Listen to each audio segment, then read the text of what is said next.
Reservation हटाओ आंदोलन एक चल रहा है, इस पे क्या कहें?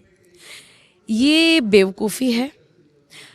कॉन्स्टिट्यूशनल राइट के तौर पे अफर्मेटिव एक्शन दिया गया है, जो सदियों का जो शोषण हुआ है उसको ख़त्म करने के लिए, उस क्योंकि वो शोषण ख़त्म नहीं हुआ है, वो शोषण अभी भी चल रहा है हमारी यूनिवर्सिटीज़ में, सबसे एलीट यूनिवर्सिटीज़ में भी, सबसे एलीट स्कूलों में भी, जहाँ पे अंग्रेज़ी में शिक्षा भले ही होगी, सब कोई अंग्रेज़ी में अच्छी अच्छी बातें कर रहे होंगे, लेकिन वो क्लास में उस स्टूडेंट से अगर आप बात करेंगे जो एक अनप्रिविलेज्ड कास्ट बैकग्राउंड से आता है, आप उसकी सच्चाई, उसकी रियलिटी, उसके एक्सपीरियंसेस बिल्कुल अलग होंगे। देश में लगातार ऐसी चीज़ें आती रहती हैं, चाहे सेक्सुअल वायलेंस की बात हो, उसमें कास्ट एक बहुत इंपॉर्टेंट रोल प्ले इसमें करता है। इसमें जो इनका तर्क है वो ये कहना है कि आप कास्ट के आधार पर रिजर्वेशन मत दो। आप उसका मतलब एक होता है रिजर्वेशन का कि जो आर्थिक, सामाजिक, शैक्षणिक तौर पे पिछड़ा हो, तो हो सकता है कि जो ओबीसी, एसटी या एससी वर्ग से आते हैं वो सामाजिक तौर पर पिछड़े हो सकते हैं, उन्हें बायकॉट किया जाता है, लेकिन आर्थिक और शैक्षणिक तौर पर हो सकता है कि वो दूसरे जो फॉरवर्ड देखिए, क्लास ऐसा है नहीं, उनसे। कॉन्स्टिट्यूशनल राइट जो अफर्मेटिव एक्शन दिया गया, वो जिस आइडेंटिटी के बिना पर डिस्क्रिमिनेशन होता आया है, अनटचेबिलिटी होती आई है, उस आइडेंटिटी के बिना पर जो है अफर्मेटिव एक्शन रिजर्वेशन मिलना है, ये क्लियर है। गरीबी हटाने का प्रोग्राम नहीं है रिजर्वेशन। ये लोगों को क्लैरिटी मिलनी चाहिए, क्लैरिटी होनी चाहिए। It is about representation. अभी भी एक दलित आईएएस बन जाए, आईपीएस बन जाए, लेकिन वो घोड़ी पे सवार होके जाता है, तो उस गांव में उसके साथ क्या किया जाता है हम जानते हैं। लेकिन हाँ, सही है, आप अपनी जगह पे सही हैं, लेकिन जो तर्क दिए जाते हैं उस तर्क के आधार पे मैं सिर्फ सवाल आपसे पूछ रहा हूँ देखिए, कि जैसे बेबुनियादी जो तर्क तर्क। हैं कि वो ये कहते हैं कि जो रिजर्वेशन से डॉक्टर बन रहे हैं, इंजीनियर बन रहे हैं, तो क्या वो अपने फील्ड में माहिर होंगे उनसे जो कि रिजर्वेशन के बल पर नहीं आए हैं, उनके अंदर वाकई में काबिलियत थी लेकिन उन्होंने उस चीज़ को हासिल नहीं किया? तो काबिलियत मैं सिर्फ जो तर्क दिए जा रहे हैं उस हाँ, आधार पे ठीक सवाल है, कर रहा हूँ। ठीक है। अच्छा, आप देखिए, अगर कोई ये कह रहा है कि कोई स्टूडेंट किसी इंस्टीट्यूशन में पढ़ रहा है, जाते हैं इंस्टीट्यूशन में अगर कोई डॉक्टर है, 5 साल पढ़ाई करते हैं मेडिकल की, और अगर फिर आप ये कह रहे हैं कि 5 साल बाद वहाँ पे जो बढ़िया बढ़िया प्रोफेसर्स हैं, जिनके आप सरनेम देख लीजिए वो किस बैकग्राउंड से आते हैं, अगर फिर तो उनकी काबिलियत पे सवाल उठना चाहिए कि वो कैसे प्रोफेसर्स हैं, वो कैसे संस्थान हैं जो 5 साल में छात्रों को उस तरीके से ट्रेनिंग नहीं दे पा रहे हैं, उस तरीके से पढ़ा नहीं पा रहे हैं। तो सवाल फिर पूरे शिक्षण संस्थान पे होना चाहिए, ना कि उन छात्रों को। देखिए, जो एग्ज़ाम होता है वो एक स्क्रीनिंग एग्ज़ाम है, जिसमें स्टूडेंट्स को जगह मिलती है कि वो आए, आप पढ़ें, और वो फिर शिक्षकों की ज़िम्मेदारी है, वहाँ पे प्रोफेसरों की ज़िम्मेदारी है कि वो उनको उस तरीके से ट्रेन करें। अगर वो नहीं ट्रेन कर पा रहे हैं, ये तो बहुत अजीब सी बात हुई है कि वो स्टूडेंट्स आते हैं, 5 साल पढ़ते हैं और 5 साल में प्रोफेसर्स कुछ पढ़ा ही नहीं पा रहे हैं। ये कितनी बेवकूफ़ी की बात है। और मेरिट का जो एक क्वेश्चन बार बार आता है, तो मेरिट पे मैं बस इतना पूछना चाहूँगी कि जितने पेपर लीक हुए हैं, हमें कुछ तो पता चला है कि लीक हुआ है, ना जाने कितना लीक हमें पता भी नहीं चला है। मेरिट खरीदा जा सकता है, मेरिट प्रिविलेज के साथ आता है। कौन मेरिटोरियस होगा, किस बिना पर मेरिट डिसाइड होगा, वो एक बहुत ही हायरार्किकल सोसाइटी में हम रह रहे हैं, उस हिसाब से मेरिट डिसाइड होता है। किसकी बोली क्या है, किसकी भाषा क्या है, कौन किस तरीके से स श प्रोनाउंस कर रहा है, उस हिसाब से मेरिट डिसाइड करते हैं। तो ये मेरिट का भी जो अंडरस्टैंडिंग है वो एक पर्सपेक्टिव से आ रहा है। और फिर जो ये मैं उल्टा सवाल पूछूंगी कि फिर एम्स पे सवाल हो, आईआईटीज़ पे सवाल हो कि आपके यहाँ शिक्षक कैसे हैं जो पढ़ा ही नहीं पा रहे हैं स्टूडेंट्स को, जो उनको उस काबिल बना ही नहीं पा रहे हैं। सवाल उन पे होगा, छात्रों पे नहीं होगा, क्योंकि आपको वहाँ तनख्वाह दी जा रही है छात्रों को ट्रेनिंग देने के लिए, छात्रों को पढ़ाने के लिए। अगर आप नहीं पढ़ा पा रहे हैं तो आप रिज़ाइन कर दीजिए। कुल मिलाकर के मतलब जो ये लोग तर्क दे रहे हैं कि कास्ट पे रिजर्वेशन होना चाहिए, क्लास पे होना चाहिए, क्योंकि कास्ट पे तो कास्ट में क्लास हो सकता है अपर, वो आर्थिक तौर पे बहुत ही संपन्न हो सकते हैं, शैक्षणिक तौर पे संपन्न हो सकते हैं, इसके बावजूद अगर वो रिजर्वेशन ले रहे हैं। और एक क्लास में है कि अगर कोई फॉरवर्ड भी है लेकिन वो आर्थिक और शैक्षणिक और मतलब सामाजिक तो नहीं कह सकते, लेकिन आर्थिक और जो शैक्षणिक है वो पिछड़ापन हो सकते हैं। तो क्या इनको रिजर्वेशन नहीं मिलना चाहिए?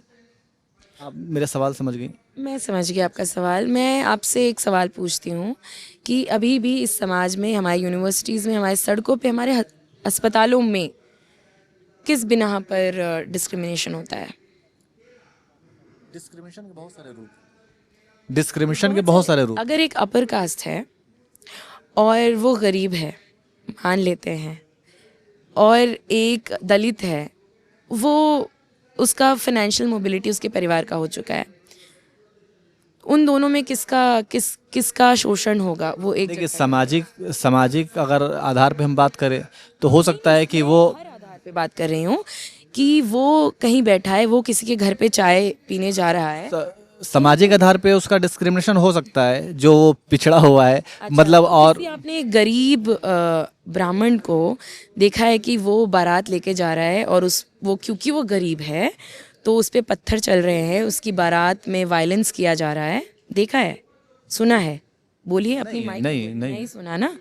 लेकिन वही तो मैं कह रहा हूँ कि भले ही वो कितना भी संपन्न हो, लेकिन वो अगर मैं वो भले ही, मेरा एक ही सवाल है, आप हाँ या ना में जवाब दीजिए कि एक अपर कास्ट बेहद गरीब है, वो अपनी बारात लेके जा रहा है, घोड़ी पे बैठा है, बहुत गरीब है बेचारा, उसके साथ क्या बर्ताव होता है उसके गांव में? जो आप कह रही हैं मैं बात समझ रहा हूँ। और और मेरा जो बन गया बहुत अमीर बन गया, IAS बन गया एक दलित, उसके साथ क्या होता है? मैं वही तो कह रहा हूँ पॉइंट पे आते हैं कि उसको सामाजिक तौर पे उसको कितना भी वो बन जाए, लेकिन सोसाइटी उसको उस तरीके से एक्सेप्ट नहीं करेगी जितना कि वो। अब बात आते हैं, मैं जो पहले भी कह चुकी हूँ, रिजर्वेशन गरीबी हटाने के लिए नहीं है। उसके लिए आप शिक्षा का निजीकरण बंद करिए, आप पढ़ाई को सस्ता करिए, फीस अगर फ्री ना हो एजुकेशन तो फीस इतनी कम हो कि हर एक गरीब बच्चा पढ़ पाए। ठीक, रिजर्वेशन रिप्रेजेंटेशन के लिए होता है। आप यूनिवर्सिटीज़ का जो है VCs का लिस्ट उठाइए, प्रोफेसर्स का, JNU के ही प्रोफेसर्स का लिस्ट उठाइए, सबके सरनेम्स देखिए, फिर हम सवाल पूछते हैं कि क्या कोई बस अमीर ही हो जाए, फाइनेंशियल मोबिलिटी हो जाए, क्या उतना काफ़ी है? So it is about representation कि कुर्सियों पे कौन बैठा है, डिसीजन मेकिंग कौन कर रहा है, उसका सवाल है। रिजर्वेशन उसके लिए है क्योंकि हम सोशल ये। और दूसरा एक और चीज़ है, मैथ्स का बहुत आसान सा मैथ्स है।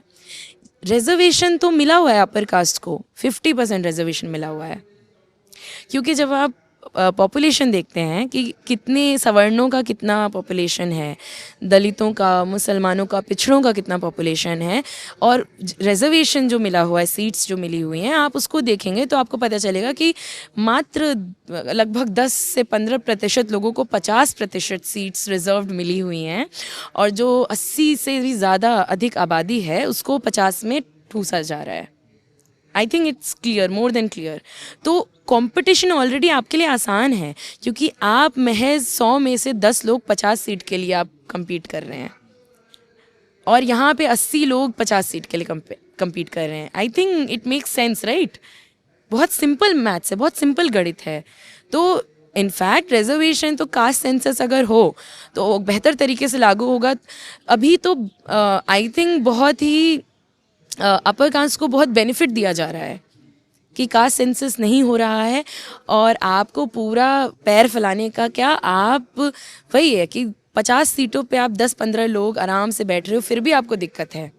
तो आप सोचिए, आप बस एक गणित लगाइए कि जो 80% की आबादी है, यहाँ पे इतना कंपटीशन, और क्योंकि सब पढ़ रहे हैं, सबके दरवाजे पे पढ़ाई है, और आप देखिए कि जो 80% की आबादी है उसको पढ़ाई मिल ही नहीं रही है, कोई उसमें आता है तो उसको NFS भी लग जाता है, सीट्स बार बार खाली जाती हैं, उस सीट को वापस से ट्रांसलेट किया जाता है, रोस्टर वापस से तैयार होता है। इसी JNU में रोस्टर वापस से तैयार होता है, वो वापस जो है अनरिजर्व सीट्स में सीट चली जाती हैं, NFS लग जाता है। तो ये सिंपल मैथ्स करिए, बहुत आराम से समझ में आ जाएगा कि बेनिफिट किसको एक्चुअली मिल रहा है। कंपटीशन, आप उस नोएडा मानेसर के बच्चे की बात करिए जो 16-17 साल का बच्चा है, जिसने पेपर लीक की लड़ाई नहीं लड़ी क्योंकि उसको पढ़ाई ही नहीं मिली, उसको वो लड़ रहा है अपनी न्यूनतम मजदूरी बढ़वाने के लिए। तो आई थिंक इट्स क्लियर कि मैथ सिंपल करिए, पूरा लॉजिक डिफीट हो जाता है उनका। और ये बहुत हास्यास्पद है कि बार बार जब भी जस्टिस की बात होती है, आप क्यों फिर आप जेएनयू को गाली क्यों दे रहे हो? आप बोलो ना, आप बहुत गरीब हो अगर, तो आप बोलो ना कि सारे संस्थानों को मुफ्त कर दिया जाए, आईआईटीज़ का फ़ीस कम किया जाए, एम्स का फ़ीस कम कर दिया जाए, जिंदल, गलगोटियाज़, अशोका जैसी यूनिवर्सिटीज़ को सब्सिडाइज़ किया जाए, उनको फोर्स किया जाए कि फ़ीस उनकी एकदम नॉमिनल फ़ीस हो।